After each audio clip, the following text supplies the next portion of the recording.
welcome everyone. Welcome to this webinar on the premium sector in Tourism New Zealand's work over the last year that we've undertaken. As Deb said, we've significantly increased our focus in this sector as part of additional funding that we got from the government last year.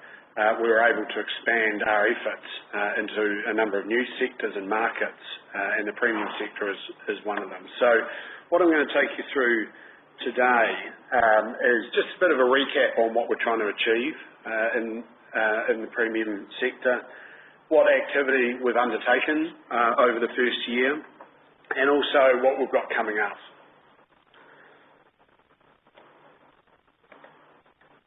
So what are we trying to achieve? We see the premium sector as a way to step change visitor expenditure into New Zealand. Premium visitors, or as we classify them, high net worth individuals, spend a disproportionate amount of money when they travel. So we know on average a visitor to New Zealand spends about $2,500 excluding airfares. However, high net worth individuals, when they travel, spend significantly more than that, and they've got a really high spend intensity. And what I mean by that is, unlike a backpacker who also spends quite well in the country, backpacker will do it over an extended period of time, whereas a high net worth individual usually will come in, drop a considerable amount of money over a relatively short period of time. So we're really interested in them from a value perspective. And as we continue to focus as an industry on improving value, or the value of our visitors, sectors like the premium or luxury sector become increasingly more important. So our goal is to increase the number of very high and ultra high net worth travellers to New Zealand. And how we're going to do that is through strengthening our luxury destination image and developing and leveraging strong partnerships with premium travel sellers. And it is a space that we've sort of dabbled in the past, but now we've got the funds and the investment to the tune of $20 million over 4 years to actually really go after this and resource it well. So the specific approach that we're taking is, first we've got to work out where we want to target, because as you can imagine, there's high net worth individuals all around the world, and you know, there's not just one or two countries where they exist. However, although $5 million a year sounds like a lot of money, it gets burnt up pretty quickly as we start to do activity in various markets around the world. So the first part of our strategy is to target geographies that both have a high concentration of high net worth individuals, and also where either Tourism New Zealand and or the New Zealand industry have the most experience.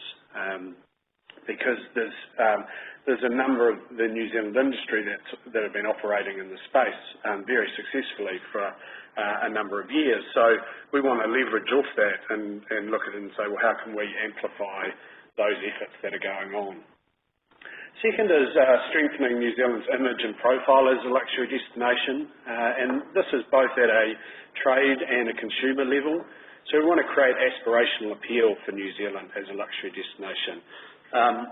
People know New Zealand as a beautiful destination, but not everyone knows the luxury product that we have, especially the luxury lodges and activities that you can undertake in New Zealand. So a lot of what we're trying to do is just improve or increase our profile of what we've actually got as a country in this space. As I said, that's amongst both consumers, so high net worth individuals, and also amongst the trade as well. Third is about partnering extensively with the premium travel trade and associated premium channels to encourage conversion. And that's working with both the industry here in New Zealand and also the industry offshore to develop strong distribution channels, and also to, as I said, to leverage the great activity that's already been going on and adding our support to that activity. And then finally, we've got to resource the strategy appropriately. So just to touch on two of those key strategic areas. One is where we're targeting, and second is how we're resourcing it. The first one is the primary markets that we're focusing on being USA, Japan, Australia, UK, Germany and France, and then the secondary markets of Singapore, South Korea, Hong Kong, Latin America, Canada and China. Now that's not to say that we don't and won't look at opportunities if they come up in other parts of the world if we feel that we can get a really good return from them. However, we do need to be pretty focused in our efforts and in which markets we're targeting. And it really is, if there's two markets that hold the greatest potential, it's North America and Australia at the moment. So those two markets will get the lion's share of our activity, but we will do significant activity in other markets as well. Now, how we're resourcing it. So we've set up a dedicated premium global team. So we've got 3 offshore premium trade managers, Kate Fenton based in our London office who looks after Europe and down to the Gulf states, Stephen Marshall, who are familiar to a lot of you, who looks after the Americas, so he's based in our LA office, and Ben Chapman, previously from Destination Queenstown.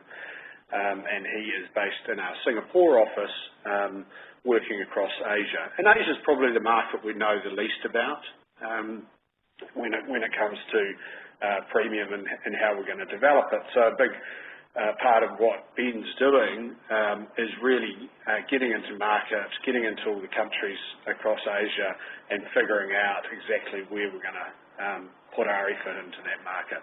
We've got some ideas and we've already started to do some work, but as I said, it's the market that we know the least about at the moment. Then we've got Ariane, who's our program manager based in our Auckland office, Caroline, who's our marketing manager, and then Nicole, who's a media advisor. So we're sufficiently resourced now to really maximise the opportunity in the space.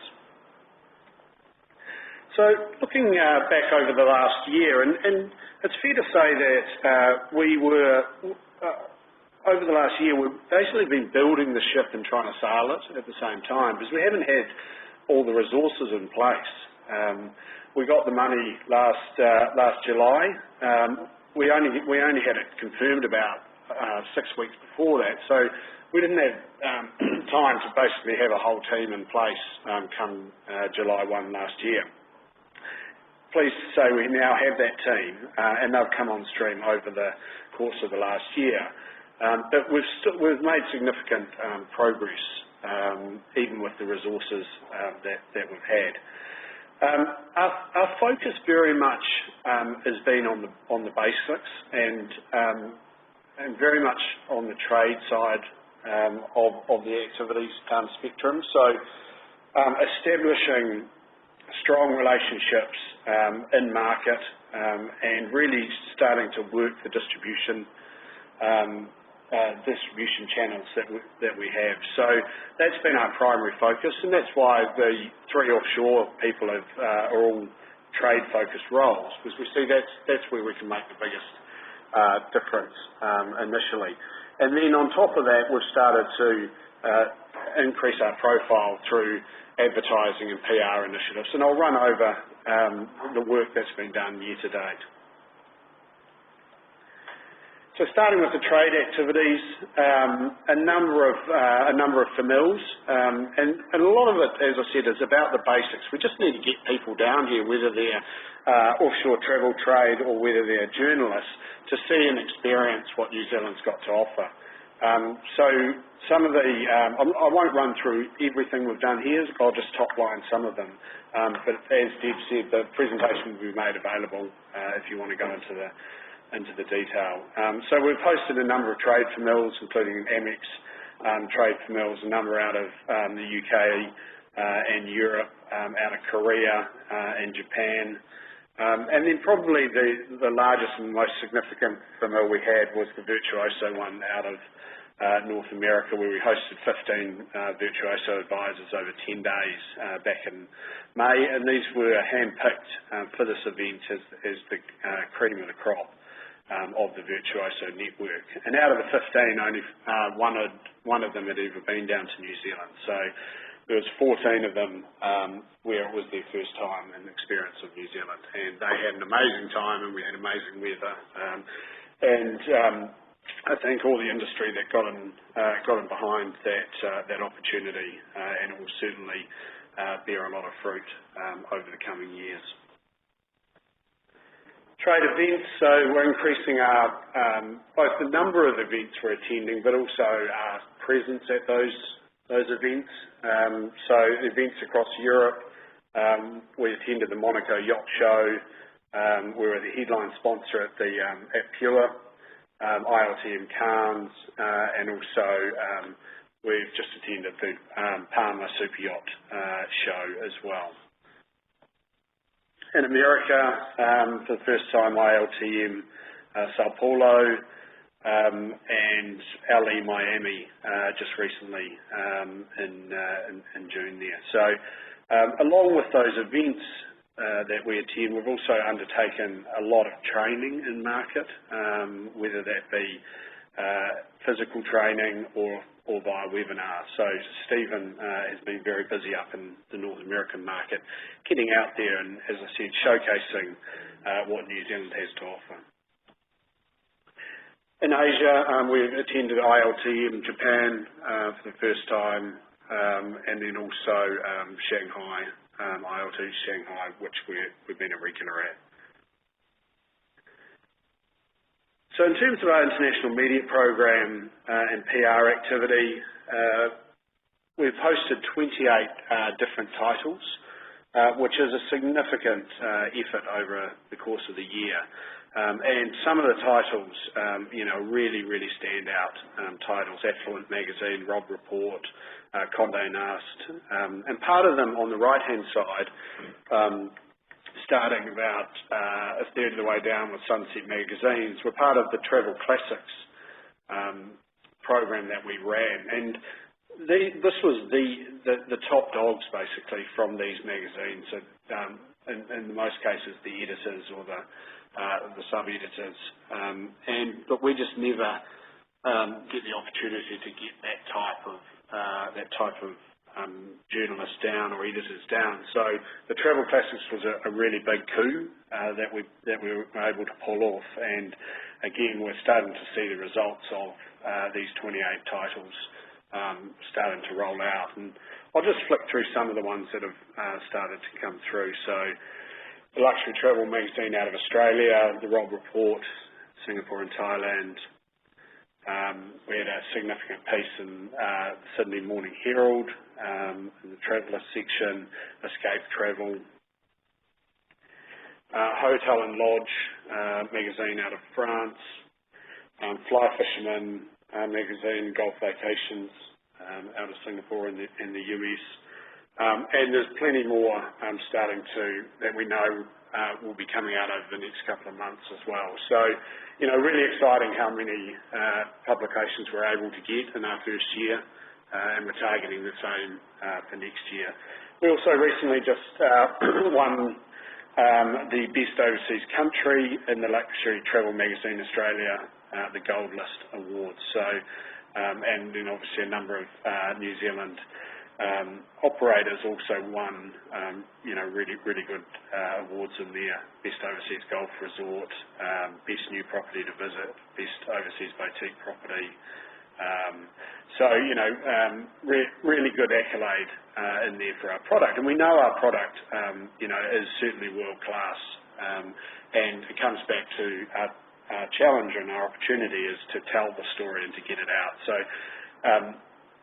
awards like this are really important, and us then amplifying those and putting PR behind telling the story of the awards that we have won or win is really important.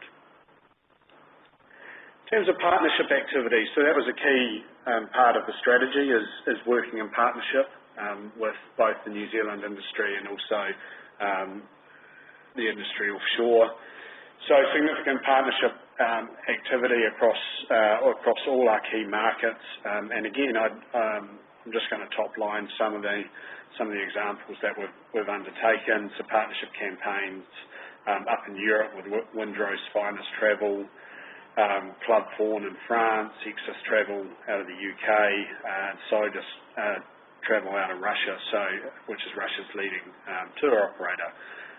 And that's an example of Russia isn't a primary target market for us, but that opportunity that we were presented was too good to turn down, getting in front of Russia's leading tour operator. Out of the US, a lot around Virtuoso. So we had a Virtuoso Life campaign along the Southern Crossings, and then partnerships with Swain Destinations and Ensemble out of Canada. In terms of advertising, so we've struck up a strategic relationship with the Rob Report and ran a 6-month campaign which focused on North America but also touched down in a number of other markets, China, Russia, India, Brazil and even Kazakhstan. And this campaign was a combination of print, online, and also there was a special tablet edition with interactive 100% pure New Zealand premium ads that drove people to newzealand.com where they could find out a lot more information about what product we have available. Also just recently undertaken a photo shoot where we produced 3 new print and online executions to showcase New Zealand's unique luxury offering. So we've done a lot of work in terms of trying to define what makes New Zealand really unique as a destination, because when we push out our messaging and push out our advertising, we want to make sure that we don't just look like any other luxury destination, that we are uniquely New Zealand. And a lot of that is due to the location in which the luxury activity happens in. So as you can see from these images, it's very location based and the spectacular scenery as the backdrop. Also produced some super yacht assets. So we've got a partnership with ATEED and the Trade and Enterprise and also Marine New Zealand to go after and try to attract more super yachts to New Zealand. It's a great partnership because we all want something slightly different out of it, but if we know that when we join up, we can utilise each other's strengths and resources. Obviously, Marine New Zealand Trade and Enterprise are interested in the refit and servicing of the yachts.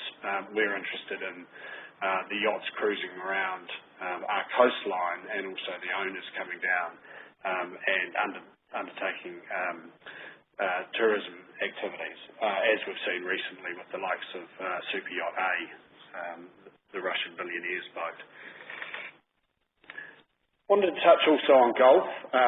Golf we have a separate golf strategy for, but there's considerable crossover with our work in premium. We know that golf is a passion point and an activity that high net worth individuals undertake. We also know that it can be a driver of travel.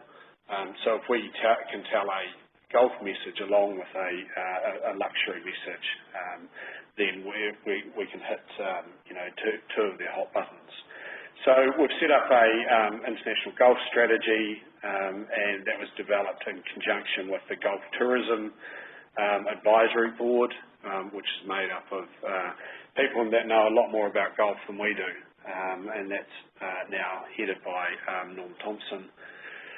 And the purpose of that group is to focus on the supply side, so work with the top tiers of New Zealand courses to ensure they're export ready, because we do have some great golf product, especially the marquee courses that are very export ready, but we've also got a lot of courses where they've never really thought about foreign visitors as potential,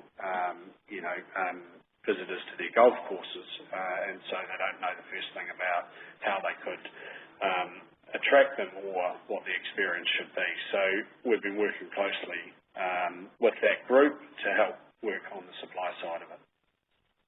In the essence of the strategy is to develop North and South Island golf trails, knowing that people that are fanatical about golf like to visit multiple courses as well. So how do we group the great courses that we've got together? So how do we group both our marquee courses and also the local gem courses that we've got, and also build them around other tourism activities, so whether that's lodges, other types of accommodation, food and wine and other activities.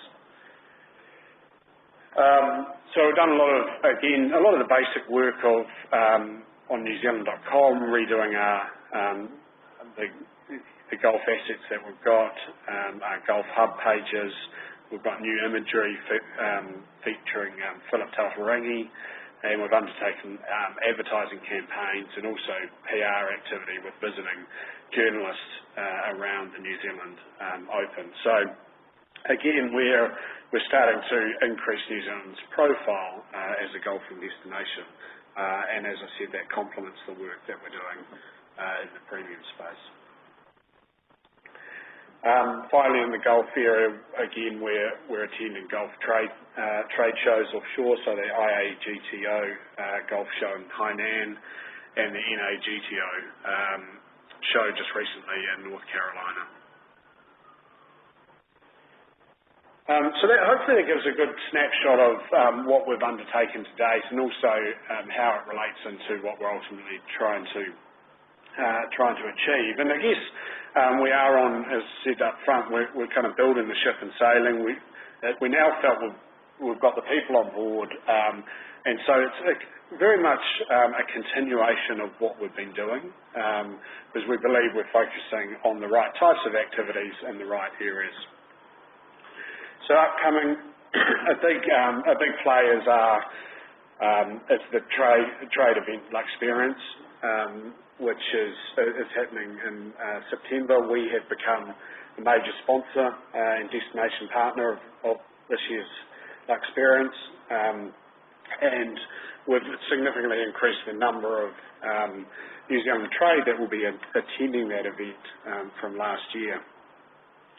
So we've now got 36 confirmed attendees, which is up over 70% on last year. So a great show to attend. Also, the presence that New Zealand will have is really significant. We've got being a major sponsor, we've got the Buyer and Media Lounge. There's a little picture of it there, which is over 350 square metres to host appointment streams, meetings.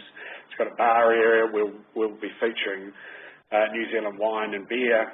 It's got an interactive topographical map, so you can point to where your tourism product is, and it's also got a golf hole to relieve some of the boredom that some people might have as they go around the show, but certainly they won't be bored in our Buyer and Media Lounge. And there's just another shot of it there. So we really want to use Luxperience to really showcase New Zealand and make a big statement. I think there's over 200 buyers attending that from various markets around the world. We are also looking at pitching to have the event down in New Zealand at some stage in the future. So watch the space on that, because we think it's a great event, and being so close to home, then we're able to really have a good turnout in it. We're also going back to the Monaco Yacht Show in conjunction, as I said, with our partners, so with AT, with Marine New Zealand and Trade and Enterprise. Will run an event, most likely a breakfast, to again showcase New Zealand and to start developing leads to get more super yachts down to this side of the world. And still on super yachts, we'll be attending the Fort Lauderdale Boat Show and the Antigua Charter Yacht Show. A big opportunity for us is in charters, to try to get more charter boats based down in New Zealand that can have multiple clients come down and cruise New Zealand's coastlines. And we know that anyone that comes on a charter boat, super yacht, or if the owners come down on their yachts, they do spend significant amount of money on tourism-related activities. Trade for mills continue to be really important. So we're running a series of for mills off the back of Luxperience, so bringing a number of those buyers over to New Zealand to showcase New Zealand. In the immediate plans, we've got 6 German agents coming down. We'll be running for mills off the back of the super yacht shows that we have, looking at focusing on the likes of brokers, and also looking at a large-scale premium agent for mill out of the Western markets. Trade marketing collateral, so we're developing and producing a range of premium trade marketing collateral pieces, including welcome packs, premium itinerary, folders, USBs, and branded stationery. We recognise we don't really have anything in this space. We don't have anything to showcase what we've got that we can leave behind with people. So Caroline's leading the development of a number of assets in that area. Joint venture activity, so again, partnerships remain, I guess, the cornerstone of a lot of our activity. So we've got a lot planned in North America. Stephen's been very busy with Swain Destinations, American Express Travel, Journeys, Kieran Downey, and a number of others all outlined there. So we want to do a lot more in the space of partnerships, because, as I said, there's a lot of good work that's already going on. So how can we support that work, and how can we help amplify that work? Same in Asia, and it will be the same up in Europe as well.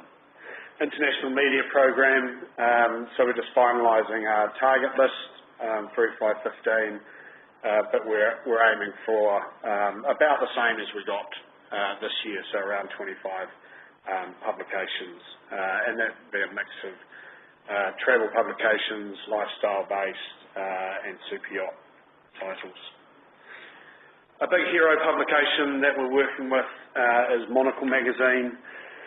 So Monocle Magazine is bang on in the space for high net worth individuals. It's got a circulation of 75,000 globally.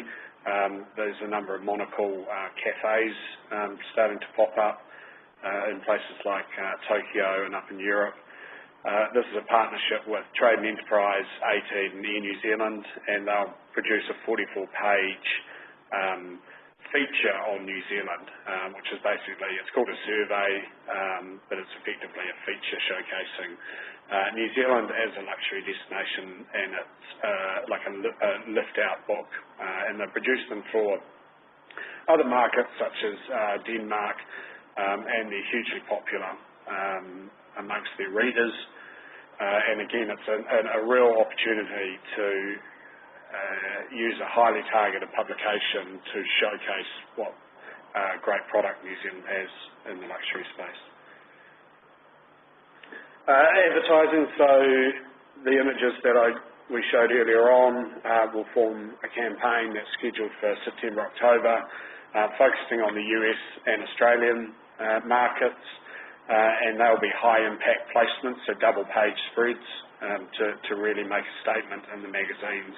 And then there'll be a third page which will bring to life in more detail what a luxury itinerary could be like in New Zealand. So we really want to make a statement, increase our profile, but also tell that that second layer down story of what you could actually do in New Zealand, because one of New Zealand's points of difference, especially in the luxury space, is the notion of diverse proximity. So we have such amazingly diverse experiences and locations, and they're all relatively accessible, which is not what you get in most countries. You know, especially the likes of Australia, you've got to travel significant distances to have different experiences, but in New Zealand, they're relatively close by. So that's why that third page execution is really important, because it can start to tell, well, on this day I did, I was on top of a glacier, and then the next day I was on a beach somewhere. So that notion of diverse proximity is really important for our messaging. Content is really important. So we're developing a 12-month content plan, and we're working with content experts to basically write articles that will be picked up by magazines. So they're not paid advertising. They'll appear as articles, for example. But we would have curated a lot of that content and provided it out to the magazines or the publications. Luxury Hub on newzealand.com. So this is already live on the international version. It'll be rolling out to all versions as well.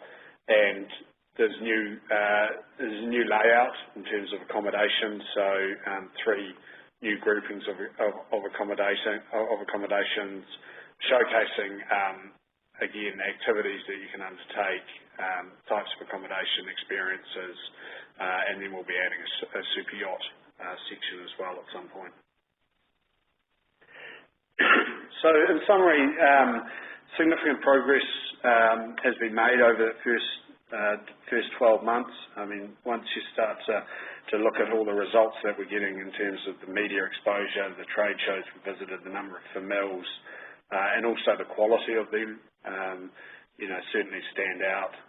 We've had some amazing events such as the Royal Visit, which has enabled us to tell a luxury premium story off the back of that. We've got our full team in place. As I said, our primary focus has been developing the trade networks, and will continue to be, especially for the offshore trade managers. We have increased our profile in the space, but we've got a long way to go.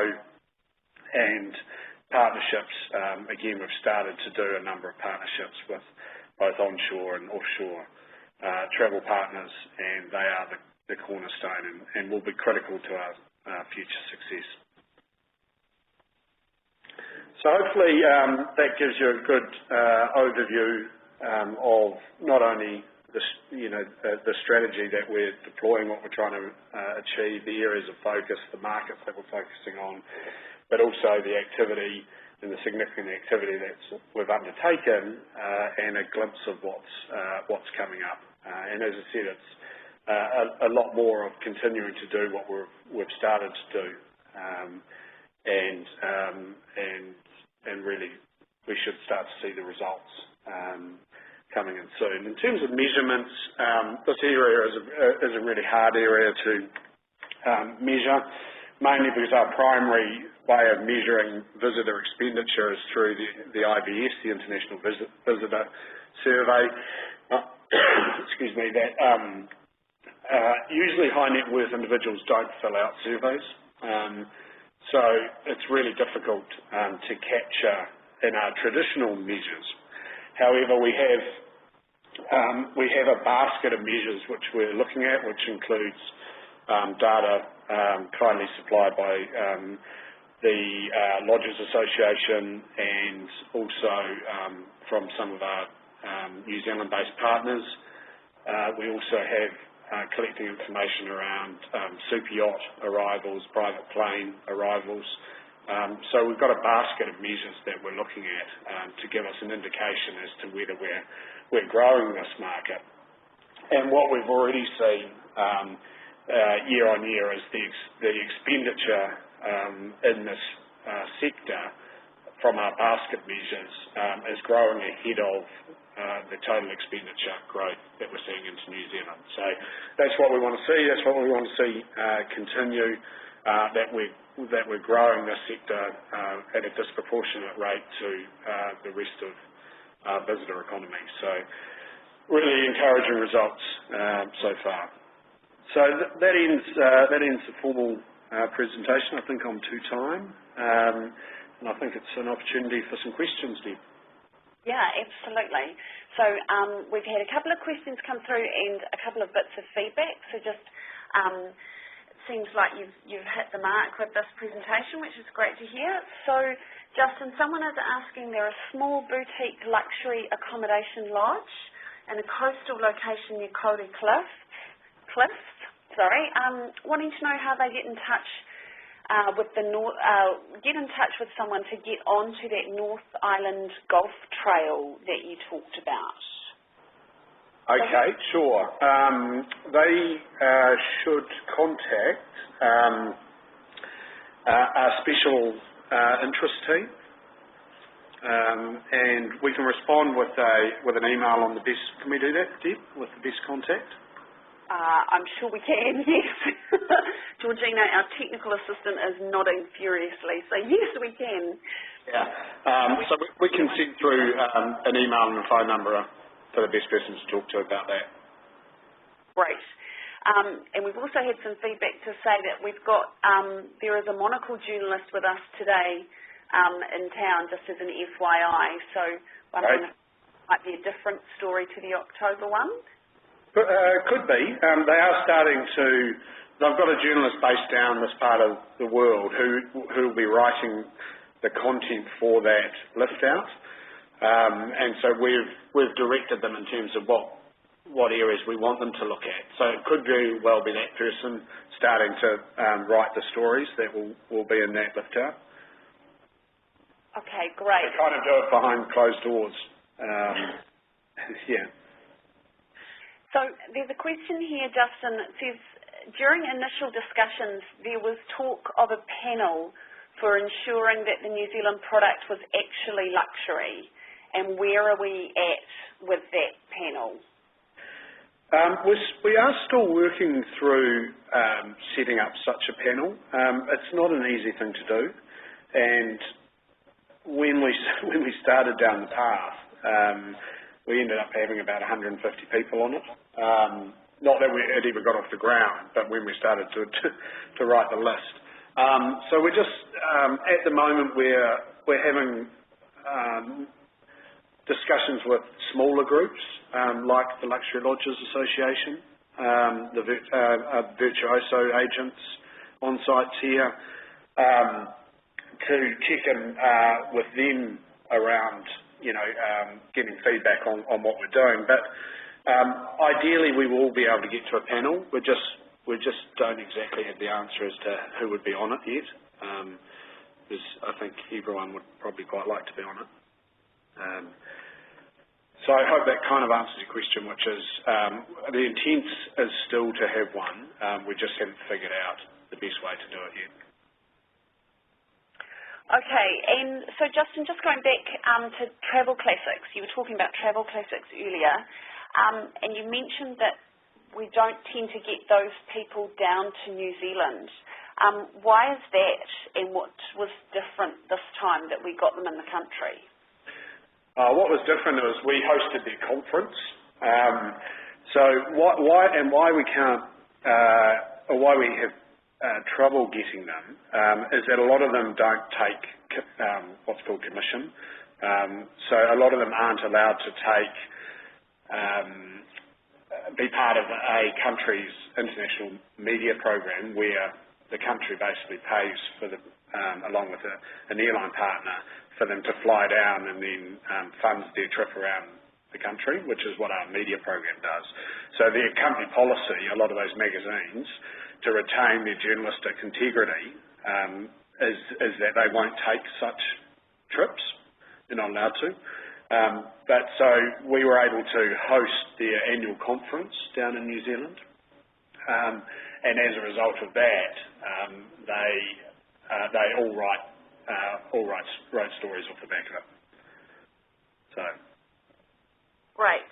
Okay, so now we've got a question, we've got some feedback and a question around super yachts, and some comment that the growth in numbers of visiting super yachts is very dependent on having the right infrastructure in place. So the question is, what initiatives are Tourism New Zealand taking with the government, NZTE and the Auckland Council to to expedite the development of this infrastructure. And a comment that there needs to be an investment of around $25 million. Yeah, it's not an area that falls under Tourism New Zealand's scope, but it is an area we're obviously interested in because we are investing money behind promoting New Zealand as a destination. It falls more under the likes of ATEED, which is an economic development agency as well, obviously linked in with the council. And I know they are having discussions around that. We will lend support to those discussions where we can, because we obviously want to see more infrastructure, but it's not us that's actually going to be the ones that get it across the line. It will be the local authorities.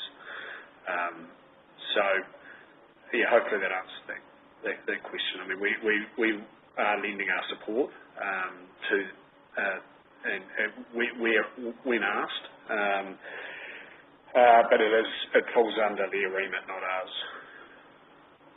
Okay, we've got another question here which is around the FMIL program. Will the trade and media FMILs involve or notify the RTO, or are you going directly to a targeted accommodation provider? A bit of both, but the intention is that the RTOs will always be notified if there is a trade or a media FMIL in their region. What we've said is we will follow our normal process for FMILs unless it makes more sense to go direct to a lodge, i.e. if the whole FMIL is based around one lodge, for example, then sometimes it makes more sense to go direct, but the RTO will be kept informed of that. We've made that commitment. Okay, we've got a couple more questions coming in. So obviously this is a pretty important webinar for people. The marketing to attract high net worth individuals, is that focusing on people travelling in small groups or in couples? Usually couples, but we will look at opportunities, especially at a trade and partner level, if there are opportunities around smaller groups. But the current behaviour, or the behaviour that exists today, is more in couples, or it might be a couple of couples, or family groups. So we're seeing quite a bit of intergenerational travel rather than groups of 15, 20 people. But of course, if there's an opportunity, and golf's a good example, there might be an opportunity to do a larger golf group to go after that. So again, we'll take the lead of the trade on those sort of ones. Okay, and the next one is about, as part of the strategy to get people to Auckland as a gateway, is there an opportunity for luxury lodges in Auckland, as most of the lodges are in rural environments?